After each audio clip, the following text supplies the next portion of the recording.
Hello, everybody, and welcome to this edition of Meet, Act, and Part. We've got a special edition we're doing tonight, but before we get to that, let's introduce our host. I am Greg, not one of your co-hosts. Go ahead, Roger. Go ahead. Yeah, I'm Roger Van Gordon. And I'm Darin Laners, if I could get off mute.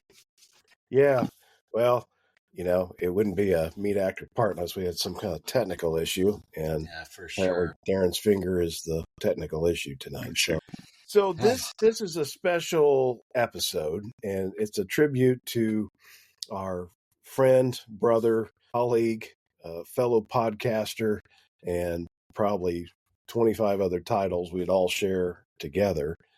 And as many of you might know, our beloved Bill Hosler passed away earlier this summer. So Darin and I, we talked and we made the deliberate decision to take the summer off and then come back with a tribute to Bill. And I think if Bill would have said anything to Darin and I and Roger was, just because I'm not there doesn't mean that the show shouldn't go on.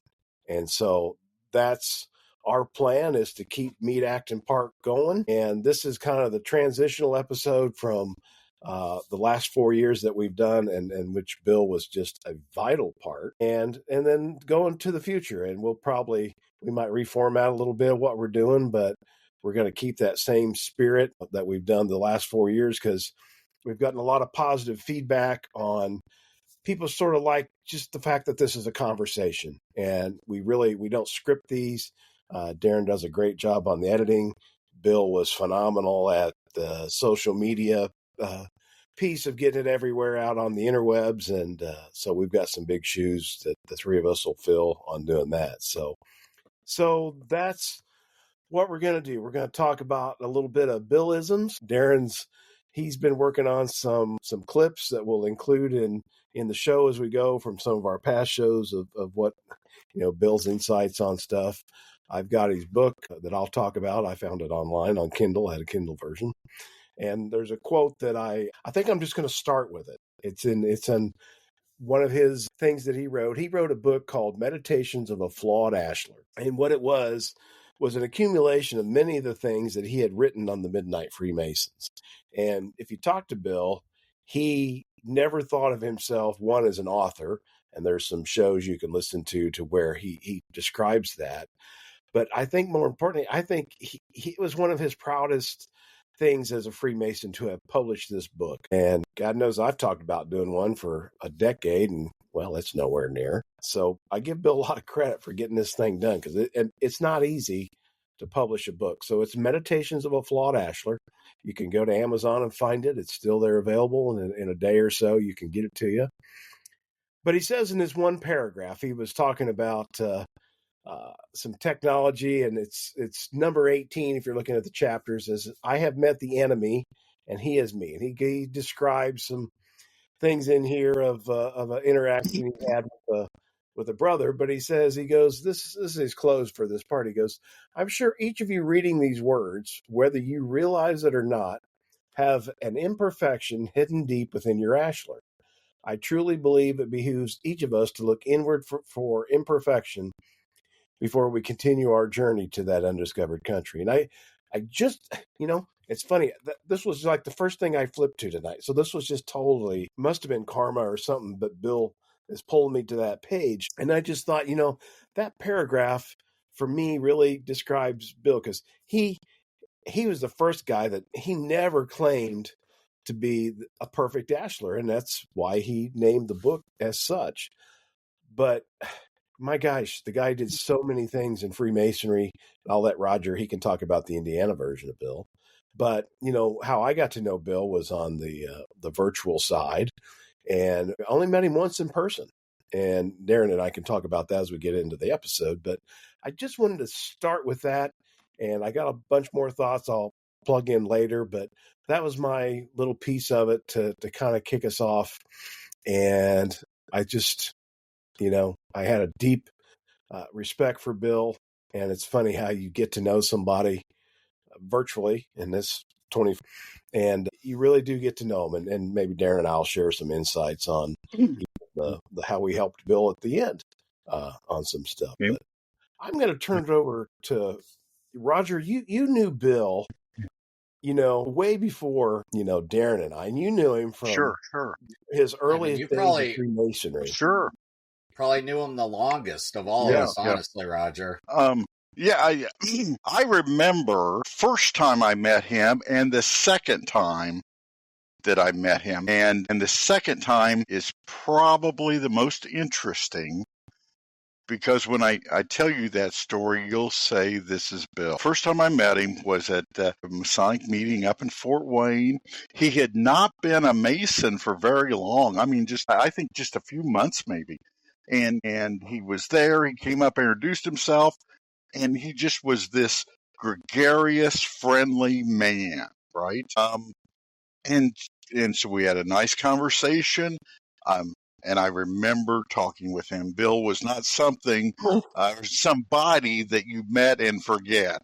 He just had a style about him that was just kind of big, you noticed him when you talked to him, and you didn't forget him. The second time I met him was at a Grand Lodge meeting. Actually, it was the day before the Grand Lodge, and where I met him at was at the hotel where a lot of the committees and things like this meet the day before Grand Lodge, and he was there to appear before the Grievance and Appeals Committee because someone that he was acquainted with, a brother in his area, had gotten himself into a problem, and Bill was there to defend him. And if you knew Bill, those kind of things, that thing is not surprising. If Bill believed in you, Bill would be the first to come to your defense. And I can't remember the particulars. I just remember how he was there to appear before the Grievance and Appeals Committee to defend his friend, to defend someone that he thought that maybe there was something they did wrong, but they should get back in the fraternity, and that they were important to him, important to his lodge, and that was Bill. Because a lot of times in those situations is where brothers don't want to be involved, and a brother that gets into a situation like this can feel alone. But that wasn't going to be Bill Hosler, wasn't going to allow that. Bill Hosler was there to speak up. And he hadn't been a Mason at that point in time. I bet he was maybe a Mason, I guarantee, less than 2 years. He had not been around very long at all. Bill was very active, of course, in the Fort Wayne area, held his lifelong ties to Fort Wayne. He was involved in some property management, Masonic property management, as well as Masonic bodies. He was active in Lodge, of course, as well as Scottish Rite, some in York Rite.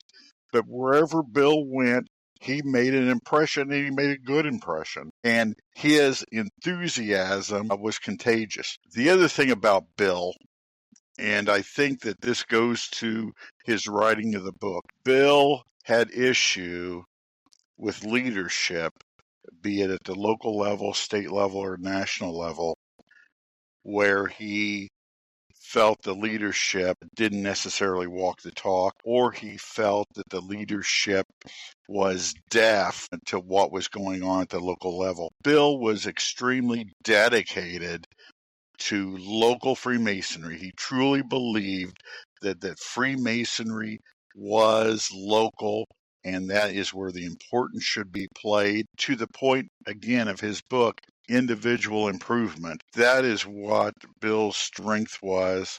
And he didn't have a problem calling out what he thought was a hypocrisy, or he thought was either a state body or a national body that he believed was not paying attention to the importance of the local levels. And I think he did that throughout his whole Masonic time. And I think probably things like defending a friend of his at the Grand Lodge's Grievance and Appeals Committee, maybe a year after becoming a Mason, getting involved and seeing those things may have planted the seeds in him that he became what he became later on, and that was a brother that basically would be the emperor has no clothes, and pointing and saying, look, this is not right. And he wasn't afraid to call out what he thought was wrong.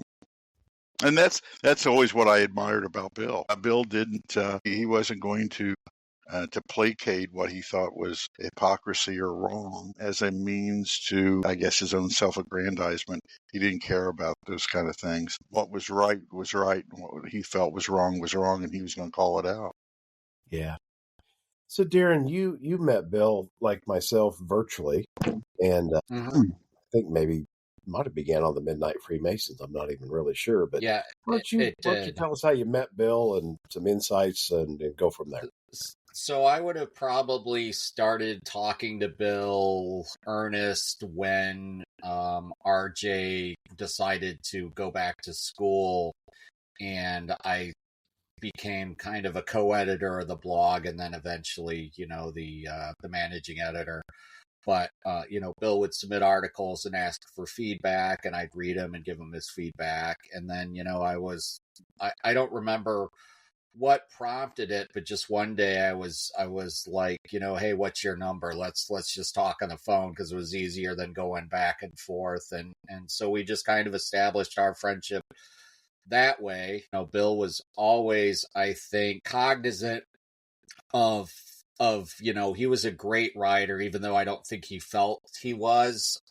I personally think, his legacy as a writer, especially with the 50-Year Mason series, I think in time that will be viewed, maybe along like the same lines as the old Tyler Talks by Cloudy. I really think that Bill had a very unique gift to look at Freemasonry and empathize not only with the older membership, but also, the younger membership. And I think Bill, with his articles, really tried to close those two kind of entities, if you will. And the idea of having the old man and Pudge just being so far apart in age, but still having, that amazing friendship that he portrayed in those articles. I don't think that there's anything, that touches the idea of, the mystic tie that we all share. And I really don't think Bill knew the power of those articles, but anytime I would, meet somebody who liked the blog, they would always bring up how much they loved Bill's 50-Year Mason series. And I think, one of the difficulties for me is that it's kind of unfinished, and that, I had published kind of the article he was working on, where, to Roger's point, he was grappling a little bit with what was going on with McNaughty and all the stuff that was happening with and all of that rigmarole. Not McNulty. Who am I thinking of, Roger? Glatley, sorry, thank you. Yeah. And Bill really kind of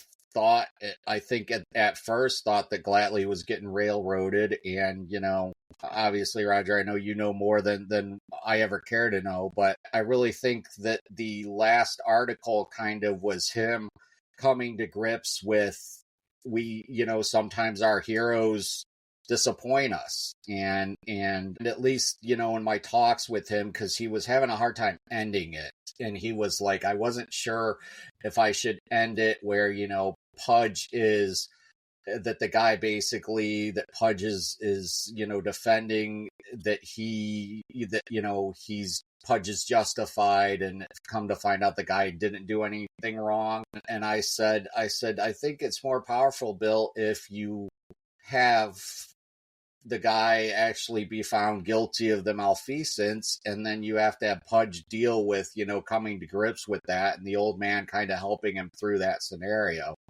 So, I think Bill and I are a lot alike in that regard, because I think for both of us, I think that our writing is kind of a cathartic thing. I think Bill would write 50-Year Mason articles just to kind of game plan out or map out or, express how maybe he was feeling about a certain situation that was going on, maybe in his own lodges or nationally or, whatever. But he really did truly have a gift of, I think, just being able to empathize with how, Masons think, and especially how Masons think at different ages. And I just think that, again, I'm saddened that we'll never get a conclusion to that series. And RJ and I had talked about potentially doing a team up and trying to kind of finish it out, but I just feel like that was so sacred to Bill. I wouldn't want to mess it up, and I think it's almost just better left as it is, if that makes sense. Yeah, I think that makes sense. And let me, if I can, I want to read one of his articles. It's very short, but it touches exactly on, Darin, what you were just speaking about. This is number 26 in his book, and he calls it Masonic Influencers. And he goes, recently on a Masonic discussion board, I found myself tagged in a post. In the post, my name was included with the names of several other fellow Midnight Freemasons and other Masonic authors. The brother tagged us as some of the top Masonic influencers of today. This honor put a smile on my face, not because of the accolades, but it reminded me of all those nights not so long ago when I was a new Mason reading books and articles written by men who influenced me, Dwight Smith, Alan Roberts, Carl Claudy, and several other brethren. Men who had passed to the Celestial Lodge long before I'd ever signed my petition, and who had influenced me to lay my Masonic cornerstone in the manner that made me the man and Mason I am today.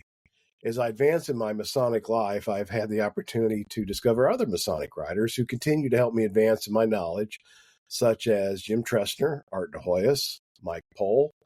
I am blessed to be a member of the Midnight Freemasons who continue to influence me to expand on my own writings and to hone my craft.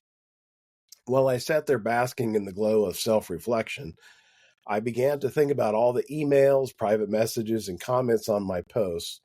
There have been so many kind words from brethren who have approached me when attending lodge.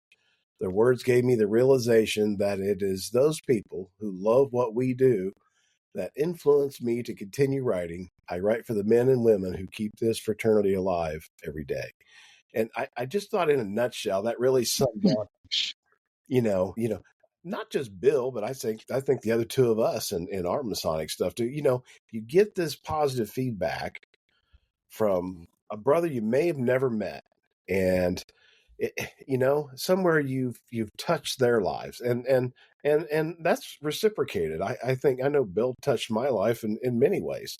I mean, a funny one is, Bill, sometimes Bill would post things on Facebook that I'd probably cringe at, but that was Bill's humor, Right. I probably wouldn't have posted them, but, Bill did, because he had this sort of, comic streak in him, I'll call it. And, he was a very humorous person, but point being, he would touch so many people's lives. And I think, Darin, to your point, I'm not sure maybe that the story has to be finished. In a way, each of us that knew Bill, we kind of finish it in our own way. And, kind of leaving it undone lets you as an individual finish it in the method in which you think it should be. And so I think, that series was well crafted. It was over a number of years. It was over a number of topics. So there's so much there. But yet, to your point, I think, Darin, Bill did write for the common person. He was trying to, be that connector to everyday life. And he would bring forth some, sometimes tough Masonic issues that were facing the craft, but he would address them. And, he wasn't afraid to speak out or to write about them, or however it was he was making his communication known. And I think you're right, Darin. That'll be a lot of his legacy is that series, because I think just like the Carl Claudy and the Dwight Smith stuff, it may have been 50 or 75 years ago that it was written, But some of those things, as we see in the craft, and Roger, we've talked about this on other shows, the cycle of things, it may seem novel to us today, but probably but it yes, you've already been through it, right, Roger? I mean, you see this. Exactly. No, you're exactly right. And here's the thing about Bill that I think you can read Smith, you can read Claudy, but the difference with Bill's writing is what you said. It's relatable, and I think the reason why was Bill wasn't afraid to be vulnerable. Bill wasn't afraid for you to question. Bill wasn't afraid for him to change his opinion if he found information better than the information he had when he made his opinion. And then you look at things he was opposed to, and that's exactly what he was opposed to. He was opposed to inflexible. He was opposed to don't question my authority. He was opposed to a hardness, a lack of vulnerability. And I think that's what made his writing good. What made his points good is that it allowed you to think, you could see yourself in his work because he allowed himself to be, quote unquote, imperfect. Yeah. And I think you can see that in things that he was opposed to in the fraternity. I mean, definitely. He was an influencer. Darin, he was definitely an influencer. And so, Roger, let me go back again almost to that beginning of his Masonic career. You guys in Indiana had a group called Knights of the North that, really just hit on so many of the things that he wrote later. But apparently he was part of that group. For folks not familiar with the Knights of the North, describe a little bit, and then if you know of what role Bill had, if Sure. Quite honestly, and this is probably when I tell you this is probably gives some insight into Bill. Quite honestly, Knights of the North was what some may call a subversive group, a secret society in a secret society. There were things that I had done, things that another brother in the Grand Lodge had done, and there was some hard pushback on it. And what's funny, it wasn't necessarily the real old guys that pushed back. There was those that thought cheap and easy is what the fraternity should be. And everything was about running around shouting membership. And basically, and this isn't, I'm not trying to be disparaging of another group, but this kind of was just an organization to get you into the shrine. And they had what I recall or what I comment was a shrine mentality about the Freemasonry as a whole. And there was a group of us that, like Bill said, because there were a group of us in Indiana that were brought up on the Dwight Smith and a lot of the ideas of local Freemasonry being more important than any grand organization, and that the role of a lodge was to make master masons. And the battle that we had was that there were those that would say, see, you guys just want to make members too. You're just like us. You keep saying make master masons. You guys want to make members too. And we tried to point out, no, you don't get it. Do not understand. We want to make master masons, not just a bunch of members, and definitely not a bunch of members for the Shriners. That wasn't our goal. Unfortunately, because of some people after me in the Grand Lodge line, we kind of fostered this Knights of the North group, and it ended with the publication of Laudable Pursuit, of which the first person to come out and acknowledge that they were part of the Knights of the North was Chris Hodap. Bill Hosler. It was the Laudable Pursuit was not the work of any one brother. It truly was a community that put the book together. There's one section of it that, well, each of us probably have a point in it that that's not really our necessarily idea, but there's other parts of the book that is 100% what we believe in. And there's a portion of the book that I would have probably, had I been responsible for that, may have written a little different, but that's okay.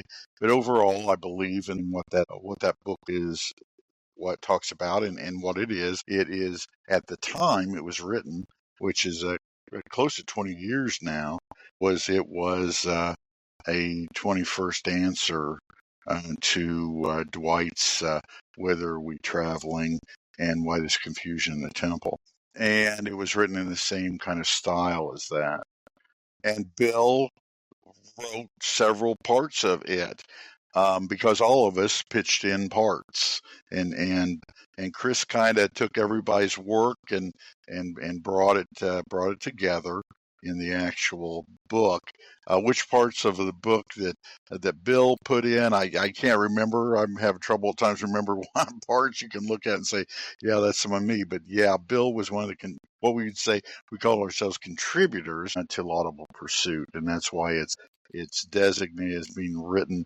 It's kind of like the three initiates writing the Kabbalah or something like this, right? It was contributory, and there were several of us that were contributors to it, and Bill was one of the main contributors to it. And that was the Knights of the North. And for years, like I said, we didn't advertise it because there were people in Indiana that were angry at its publication. But then a few years later, time changes and those people move on or whatever. And it's one of those things that truth and justice over time prevail. And I think that work definitely prevailed. And it's a different Grand Lodge in some respects today than what it was, even though we still have our issues. But I think that Bill was definitely the sparks of Knights of the North. Yeah. Darin, I don't know. I read that book. It was one of the earliest ones I read after being raised. And I was probably, I'm sure, surfing and found it one night. And I was just like, wow, there's so much in here that makes sense. Darin, we've talked about Masonic education extensively, both in this podcast and just informally. But, it looks like Bill was, with Roger and others that put that together. They're sort of the forerunners of where we ended up today. And what do you think Bill's influence? I know we talked long lasting, but you look at the last 15 years or so. What do you think Bill's contribution to Masonic education, with social media and all that is? I think, quite frankly, without Bill, the Midnight Freemasons blog would never have become as big as it did. I really think that Bill was always very much a techie and very much with, the technological trends, dating back to message boards or whatnot. I know that he was very active on the early Masonic message boards. We used to kind of talk a little bit about that. He was very protective of Knights in the North and anonymity of membership thereof, so I never really got or knew the impact he had on that group, just because he was very much protective of its membership and of, I think, what you guys did. But I would say definitely Bill was earliest probably Masons that really kind of used the internet and other through the message boards, and then later through social media, to reach out to other brethren, exchange ideas, and build friendships. And I think that Bill probably had a lot of folks that he communicated with that he never met in person, but he probably considered good friends. But yeah, I think without Bill, quite frankly, I don't think that the Midnight Freemason blog kind of becomes as successful as it was, especially, in the early 2010 today.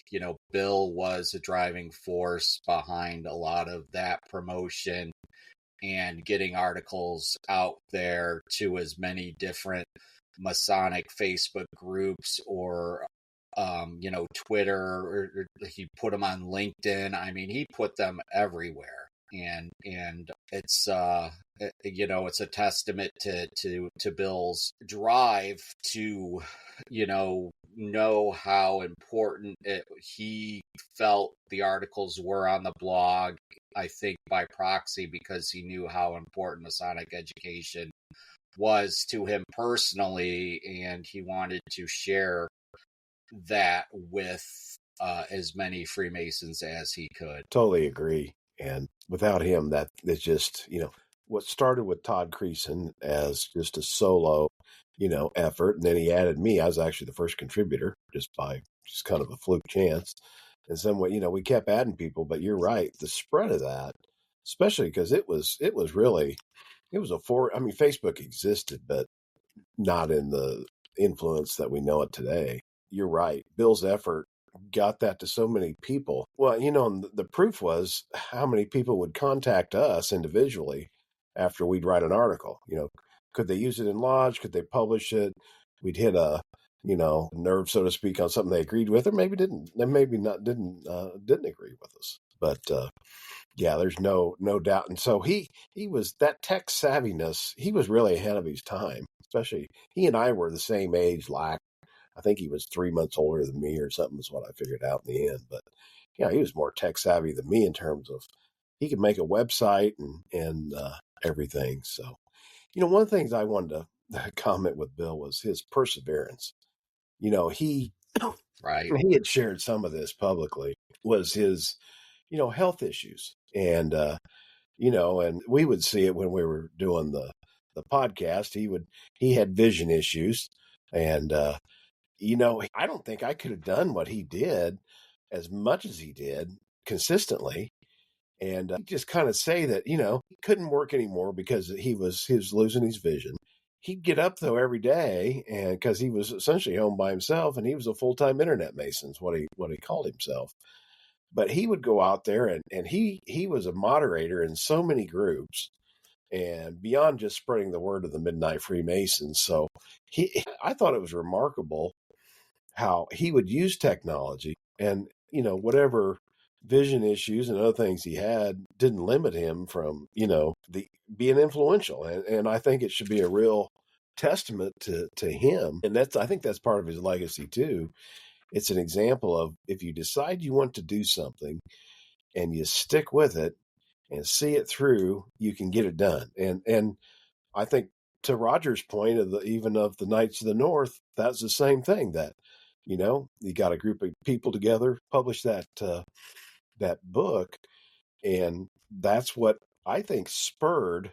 I think, Roger, you guys deserve a ton of credit. Dwight Smith certainly, but back in the day, but I think you guys really set the stage for changing, some of the things in masonry that's needed to happen, specifically education, that, that it's hammered in there that, Roger, to your earlier point, that, blue lodges aren't just for the sake of appendant bodies.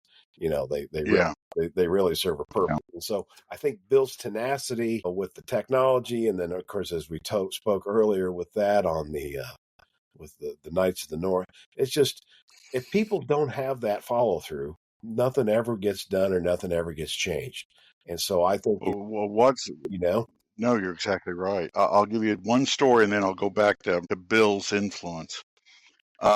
There were a Grand Master a few years before me at a Masonic meeting had said that Dwight Smith's writings was only good for a doorstop. And there was a brother that was just a couple years before me that thought that Dwight was a hindrance to progress. The interesting thing, and I think the Knights of the North had this influence, is that probably 15 years later, the brother that had spoken about Dwight maybe being a hindrance to progress was at a Masonic meeting quoting Dwight. And I think that's what happened in the Grand Lodge of Indiana. It's not to say that it has completely, enveloped Dwight, because we still have an influence that I think is counter, but it's waning, because I think that brothers, especially those brothers that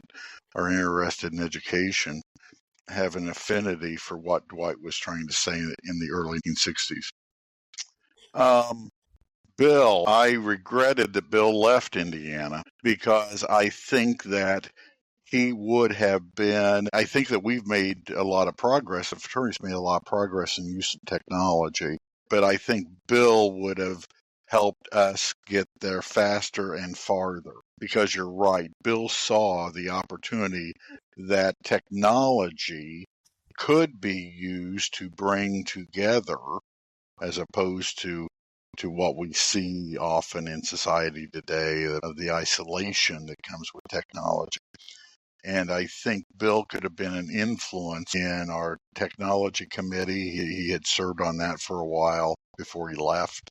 And I think that we would have been a little bit farther along faster, because we do have a lot of men on there now that are doing things that Bill would have done 15, 20 years, or 15 years, a little longer than 15 years ago.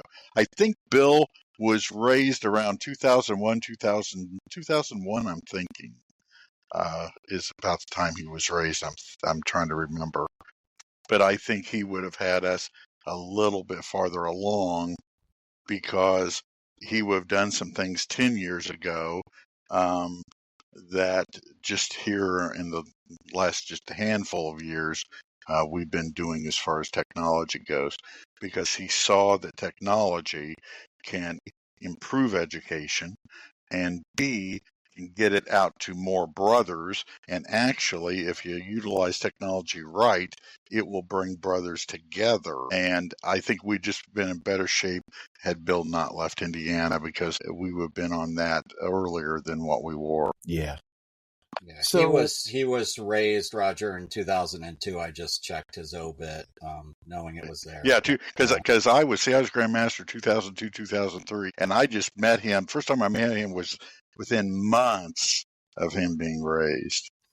Yeah.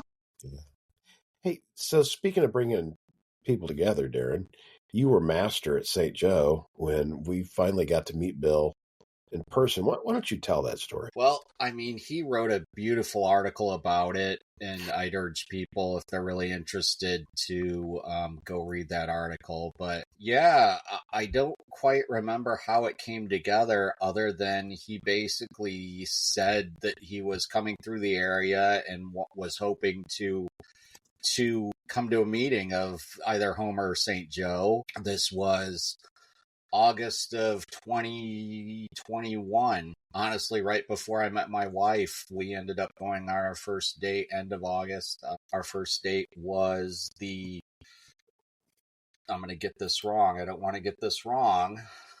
But our first date was the 23rd of August of 2021, and Bill had came to our August meeting, and that's he was, I think, on his way either to or back from Fort Wayne, or visiting Tammy's family. I believe she has some family in Ohio, and so they basically, Bill had decided they were going to make a stop here to visit us.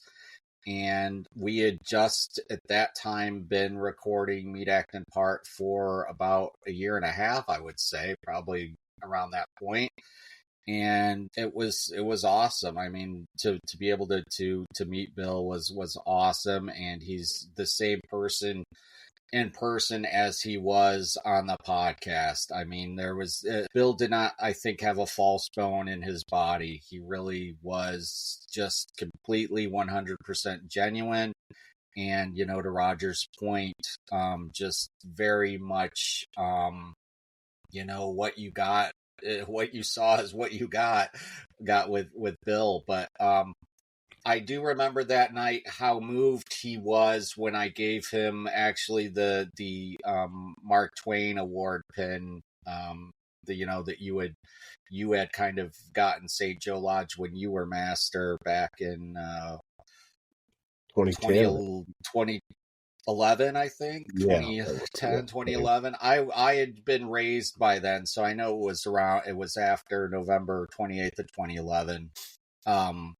he was just tickled pink, and just, man, what a great night to be able to I remember we ate at Rocks outside because it was during the pandemic, and just it was like we had known each other forever. I mean, that's just kind of how easy Bill was, and yeah, I mean, it was just an extraordinary night, just to be able to sit and lodge with him, and give him some pins, and just share that fellowship with him. It was really great. And if I recall correctly, I think we ended up like talking in the parking lot for maybe 2 hours, and then he was like, and yes, and then he was like, basically, I better go back to I think Tammy wasn't feeling well, so that's why we arranged for you to pick him up, but yeah, just an extraordinary evening, and one I'll never forget. Yeah, and Roger, I think if there's anything that illustrates the power of this fraternity, is that you have a brother, and granted, we knew him from online, but he comes from 2 or 3 states over, comes to our lodge meeting as a guest, because you have the right to travel as a Freemason, and it's, as Darin said, it's like somebody their whole life, because you have these shared experiences. And, I think that's just one of the greatest benefits of this fraternity, is to be able to have that shared experience, maybe not at the same time, like you say, Bill came in, a number of years before us, but it's like you just know people your whole life. It's like they're pre-screened for you. It's like they're pre-vetted for you in most cases. I mean, I don't know. I just think it's one of the most powerful things. I mean, Roger, that's how we met. I met you at Masonic Week, I think, or something. And it's like I felt like I've known you for, decades and decades. It's just because we have those shared experiences, even if they're in different lodges. So, I think we lost Roger. Yeah, well, it wouldn't be an episode if we didn't. No, but you're exactly right. I think, Darin, talk a little bit. I want to talk about the, Tammy. And and she had to be extremely gracious over the years, and patient, to let Bill spend so much time with all of us, either virtually or in person. And certainly, I'm sure she was his driver to a number of Masonic events when they lived in Texas and Arkansas and elsewhere.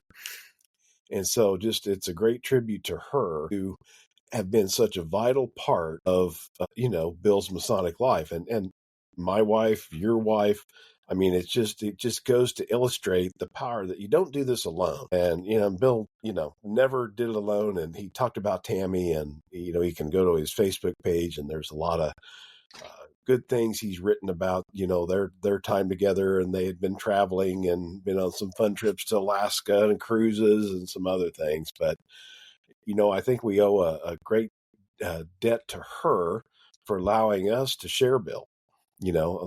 She shared him with us, and, we're the better for it. So, Tammy, if you get to listen to this, we just want to say how humbly and deeply appreciative we are for the time you gave us with Bill as well.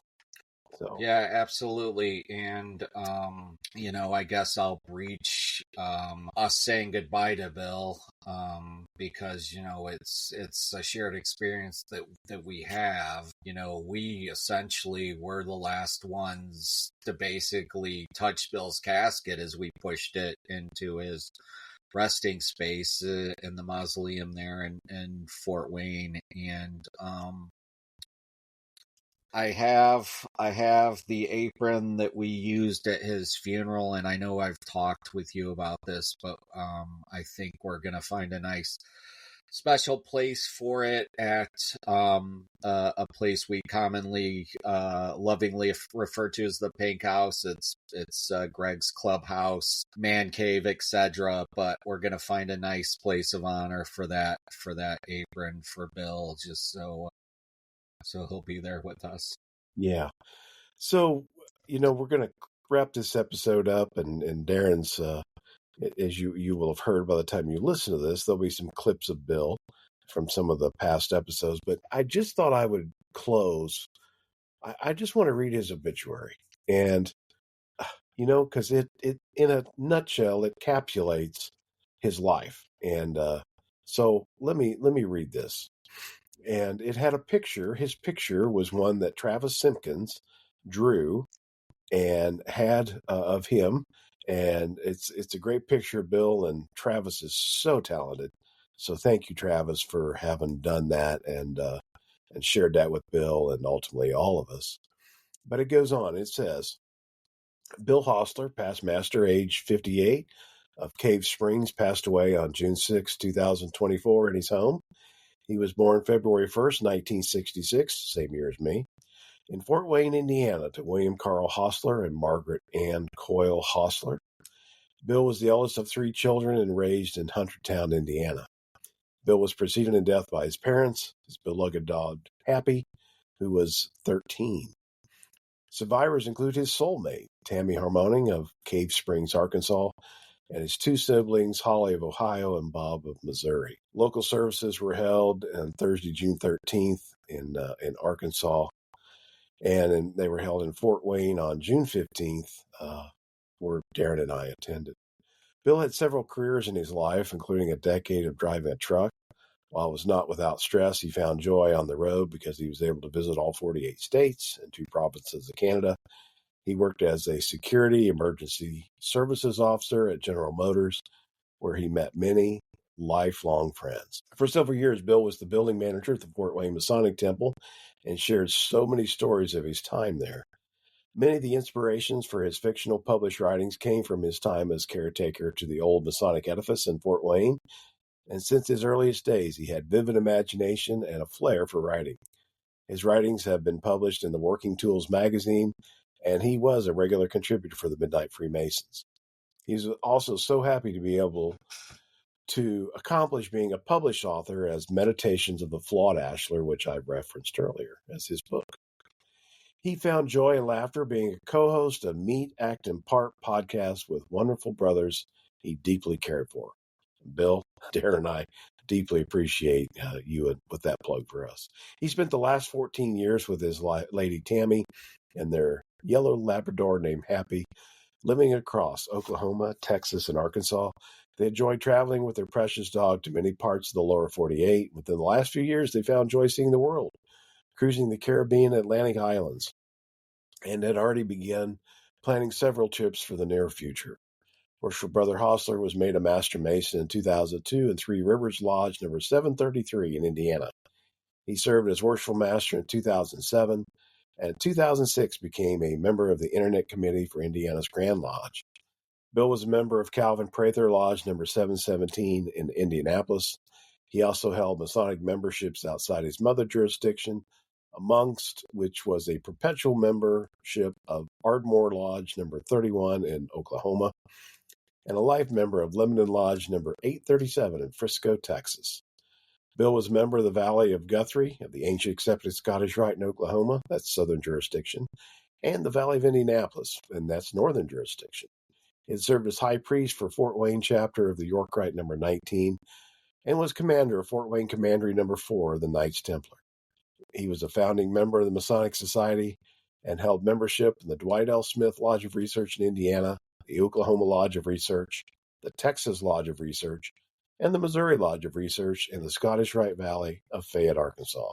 So that thus endeth the record of a just and upright Mason. So I just want to conclude by saying we sure appreciate all the time we had with Bill, and equally, I know he would be appreciative of all of you for having listened and reading his works over the year. And we'll never forget him.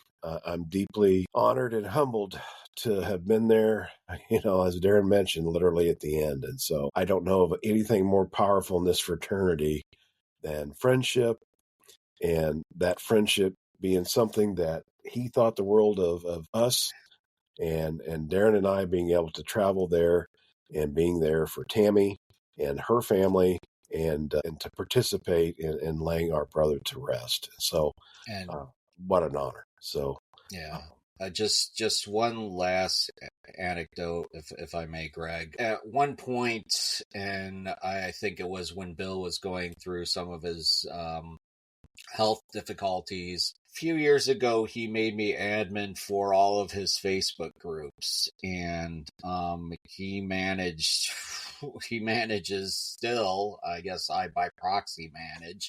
Not that I'm as active as he is with the management, but at least 6 or 7 different Facebook groups.